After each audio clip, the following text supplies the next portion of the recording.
Bismillahirrahmanirrahim. Assalamualaikum warahmatullahi wabarakatuh. Ketemu lagi dengan saya Syifa Ulujumi Syihabudin dari kelas PBAB semester 4. Di sini saya akan mempresentasikan materi kedua dari mata kuliah Metodologi Pengajaran Bahasa Arab dengan dosen pengampu Bapak Hasan Saifullah MAG.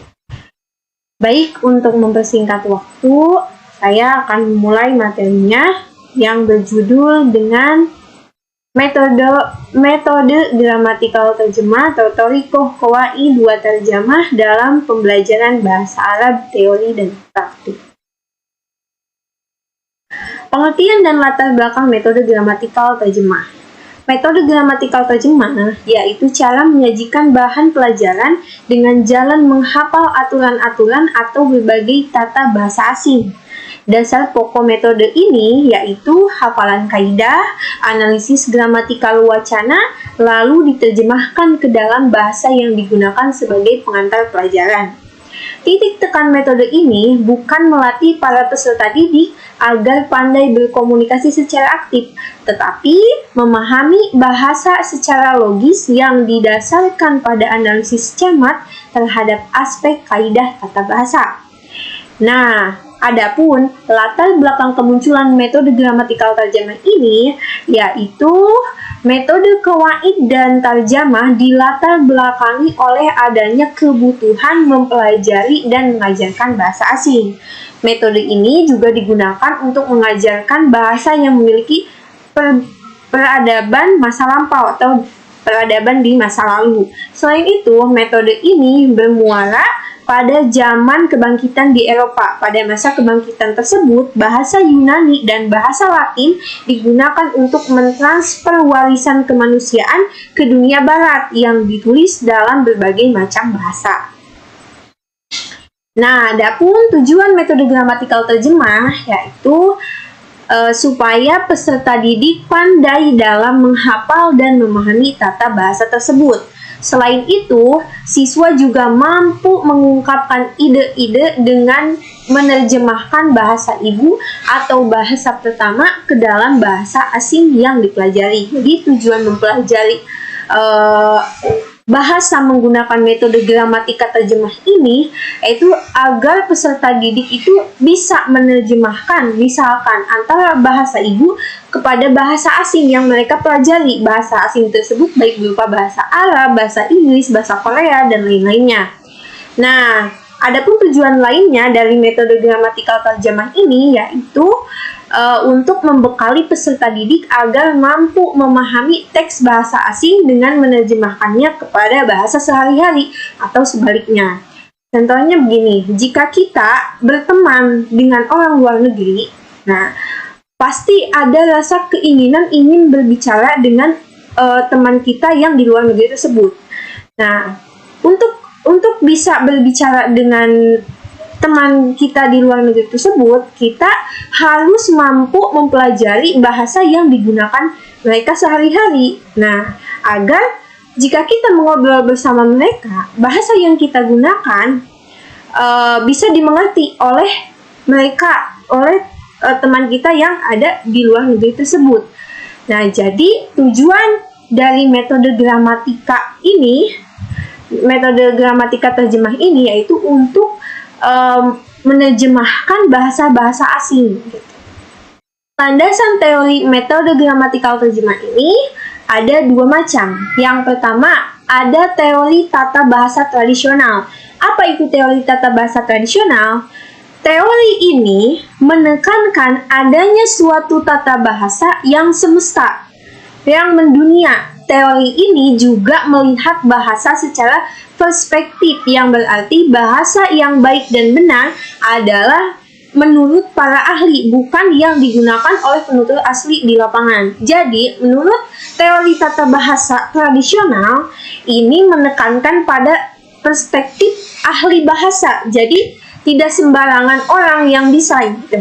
Jadi langsung dari ahlinya, tidak dari penerjemah yang ada di lapangan yang sering digunakan untuk menerjemahkan tool gitu. Sebaliknya, dalam teori tata bahasa struktural memandang bahwa struktur-struktur bahasa di dunia tidak sama, melainkan berbeda-beda. Nah, teori tata bahasa struktural ini juga melihat bahwa bahasa secara deskriptif. Kalau yang teori tata bahasa tradisional itu berbentuk perspektif, kalau teori tata bahasa struktural ini berbentuk deskriptif, atau bahwasanya bahasa yang baik dan benar yaitu digunakan oleh penutur asli lapangan. Nah, itu perbedaannya. Perbedaan dari teori tata bahasa tradisional yang mencakup langsung ke ahlinya. Kalau misalkan teori tata bahasa struktural itu menyangkut kepada penutur asli yang sering digunakan di lapangan. Ada karakteristik metode gramatikal terjemah. Karakteristik metode gramatikal terjemah itu ada 11. Yang pertama, yaitu tujuan belajar bahasa asing adalah agar mampu memahami karya sastra dalam bahasa target atau kitab keagamaan dalam kasus belajar bahasa Arab di Indonesia. Jadi misalkan murid yang belajar bahasa menggunakan metode gramatikal terjemah, tujuannya yaitu untuk belajar bahasa asing. Apa gunanya? Gunanya untuk agar murid tersebut mampu memahami karya sastra selain bahasa ibu yang dia punya gitu. Nah, di Indonesia kan sering di sekolah-sekolah mempelajari misalkan kitab keagamaan, misalkan menerjemahkan Al-Quran dalam bahasa Arab atau menerjemahkan Inggris ke dalam bahasa Indonesia. Nah, itu. Yang kedua, materi pelajaran terdiri atas buku nahwu, kamus, atau daftar kata dan teks bacaan. Itu materinya agar memudahkan kita memahami bahasa Arab gitu. Dalam nahwu, kita juga pasti butuh kamus untuk tahu apa arti dari bahasa Arab tersebut gitu. Yang ketiga, tata bahasa disajikan secara dedukatif, yaitu dimulai dengan penerapan mengikuti contoh-contoh dan dijelaskan secara rinci dan panjang lebar. Yang keempat, kosakata yang disajikan dalam bentuk kamus dwi bahasa atau kosakata beserta terjemahannya. Yang kelima, teks bacaan berupa karya sastra klasik atau kitab keagamaan lama. Yang keenam, dasar pembelajaran adalah penghafalan kaidah tata bahasa dan kosakata. Kemudian penerjemah harfiah dari target bahasa ke bahasa pelajar dan sebaliknya. Yang ketujuh, bahasa ibu pelajar digunakan sebagai bahasa pengantar dalam kegiatan belajar mengajar.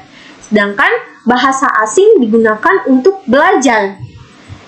Nah, yang kedelapan, ada peran guru aktif sebagai penyaji materi, peran pelajar pasif sebagai penerima materi. Jadi guru menyampaikan materi dan murid harus memahami materi yang guru sampaikan tersebut.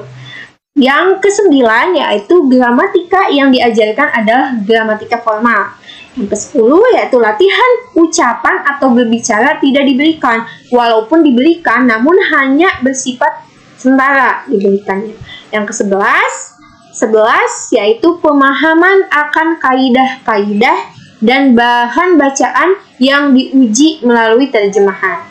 Para siswa dikatakan telah dapat mempelajari bahasa tersebut kalau mereka dapat menerjemahkan paragraf-paragraf atau bagian-bagian prosa dengan baik. Mengimplementasikan metode gramatikal terjemah.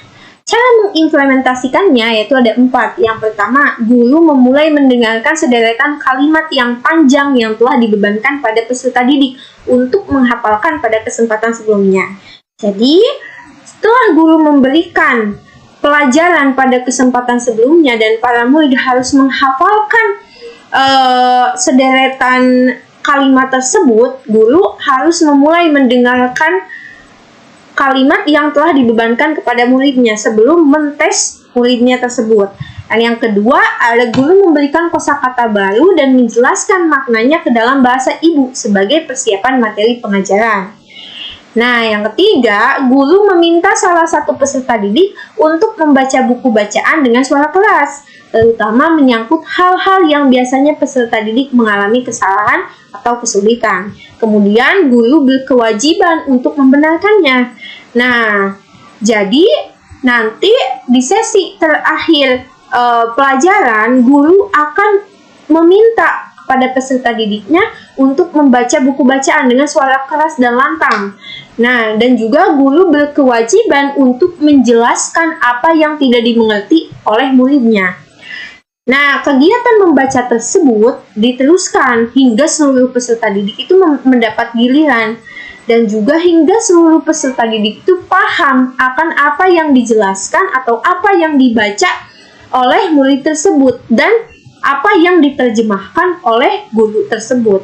Nah, yang terakhir, siswa yang dianggap paling bisa untuk menerjemahkan kemudian selanjutnya diarahkan pada pemahaman struktur gramatikanya. Nah, jika siswa tersebut sudah mengerti apa atau sudah paham apa yang telah dijelaskan atau yang telah diterjemahkan, siswa tersebut diarahkan untuk ke dalam pemahaman struktur gramatikanya bagaimana gitu. Itu saja yang dapat saya sampaikan, kurang lebihnya mohon dimaafkan. Billahi taufiq wal hidayah. Wassalamualaikum warahmatullahi wabarakatuh.